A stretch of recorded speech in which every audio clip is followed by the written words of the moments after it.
Hey, yo, Motif, turn me up on them headphones, bro. What up? Nelmoni song and Jaffi. Yeah. Yes, Bana. Yes, Bana. Yes, Bana. Say my wall. Yes, Bana. Say wall. Yes, Bana. Say wall. Yes, Bana. Yes, Bana. Say what? Say what?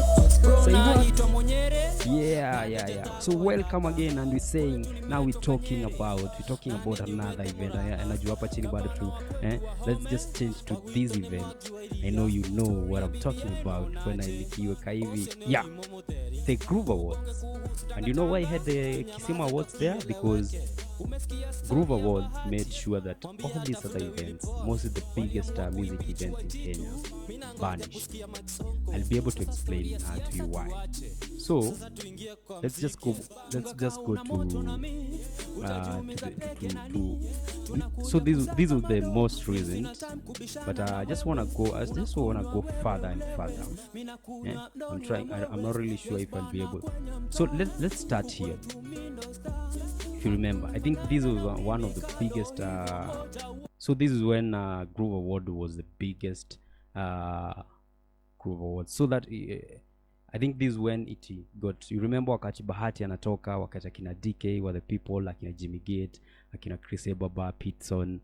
You remember this was a peak of the Groove Awards. And what Groove Awards did, because now Groove Awards also vibrated the Kenyan gospel industry, and it became a big deal. And we're talking about the industry. We were talking about the industry that revolutionized everything. And so you remember these times when he had the emoji on stage. I think this was back in 2010, kama sikosei. And so you remember this time. So I'm telling you that the Kisima Awards ilikufa hapo ikifika 208 hapo. Chagula Tiniz, I think pia ilikuwa imeshaanza I think ilikuwa sha didimia by that time. And so the Groove Awards picked up. But now the problem is, so the Kisima Awards and the what do you call it? And so Kisima Awards na Chagula Tiniz were music industry. Kenya music industry. So they were promoting the Kenya music industry. They were not talking about nyinyi wa side gani. So what happened with the Groove Awards? Ilikam nikasema, for us we're focusing on gospel. You know why? Because gospel had started picking up in Kenya, and we had so many people were listening to gospel artists different to other kind of music. And Groove Awards said, for us, we want to deal with the gospel artists, and that's where the death of these other events died, because then there was no, even the sponsors. Unakumbukaje kuna Chagula Tiniz, you saw a logo ya Skiza. So the whole Safaricom moved to Groove Awards, and I think that's when we started having events that don't have enough sponsorship. Because let me tell you, having awards where mostly you're giving cash awards, it was a big deal, because then getting to sustain that. And artists, nakumbuka kuna time, I think it was Abbas alipewa award that I think it was Kisima akasema, I think it was Chagula Tiniza akasema, sisi hatutaki kuendelea kuizi sanamu, tunataka pesa. So it was hard for people to be able to be able to have events that they are hosting. They're not giving artists money, and then artists are not making money from the industry. And that's what the gospel artists did, because the gospel music did. Gospel music became a very big one, and people were getting money. We started seeing very big artists getting a lot of money, and the whole Groove Award, it was very easy to manage it, because you didn't have to give artists money.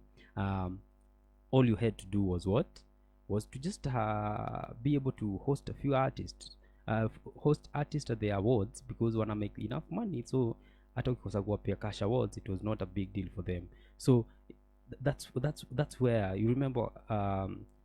So this was 2014 that was Anno Guru, and that's 6 years ago. And so we had like in a baby Bahati. That was Bahati was really new. In fact, Bahati, I think he won the new artist of the year in 2013, and then in 2014 that's when he won the gospel artist of the year. And I think that brought Bahati at another point. Sai, you all over trolling Bahati, but remember, this is where Bahati started. This is where Bahati became who he is today, and he became a very big artist. And let me tell you the truth, the music over here shaped everything. You remember when Bahati had a very big crew, and so akina unaona akina Mr. Seed, you see all these people, LJ Masai, akina, like everybody was behind Bahati, and let me tell you, this was a big deal.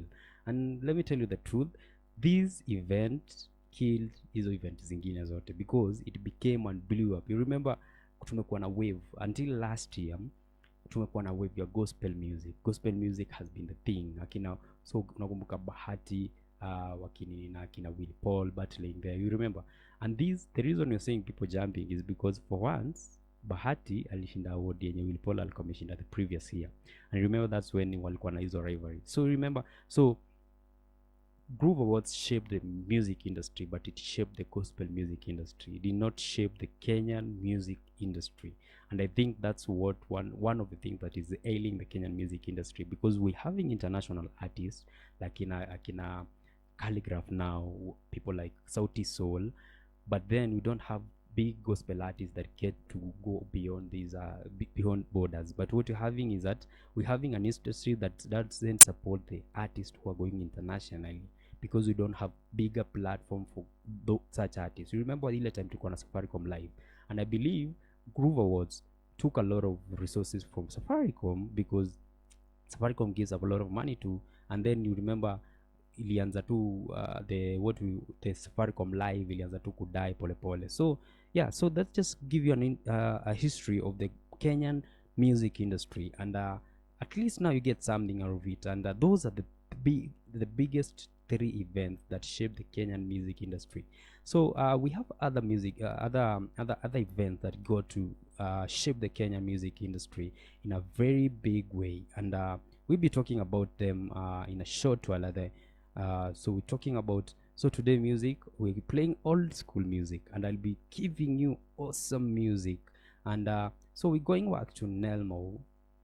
So yeah, so those are some of the music that are some of the things that we're talking about, our Kenyan industry. And let me tell you the truth, there's a lot happening in the music industry, and we have to be talking about it now, because right now you can, you know, kuna events zingine TSO, we have been having Black and White, so many other events that have been cropping up. But remember, awards are one of the biggest deals in Kenya. You know why? Or in the world. The moment an artist gets to win a very big award, that's when people start focusing on them. Currently, I think the only people who are trying is the Pulse, and they're trying to push it out there and to see what they can be able to do to be able to propel the Kenyan music industry to other heights. I'm not really sure if you have other that don't discriminate, nini gospel amana, and that's what people have to be start investing in the music industry, and on what side of the it's not one side of the music industry. And that's where I leave you tonight. And now that gives you a discussion for tonight, and we'll be talking all the way to the top of the hour, all the way leo tunajapapaka 11:30. So it's Nelmo new song. We say it's called the Factor Show. Tumekuwa tukimwapia facts with all those segments. So thank you so much, and let's keep the conversation going.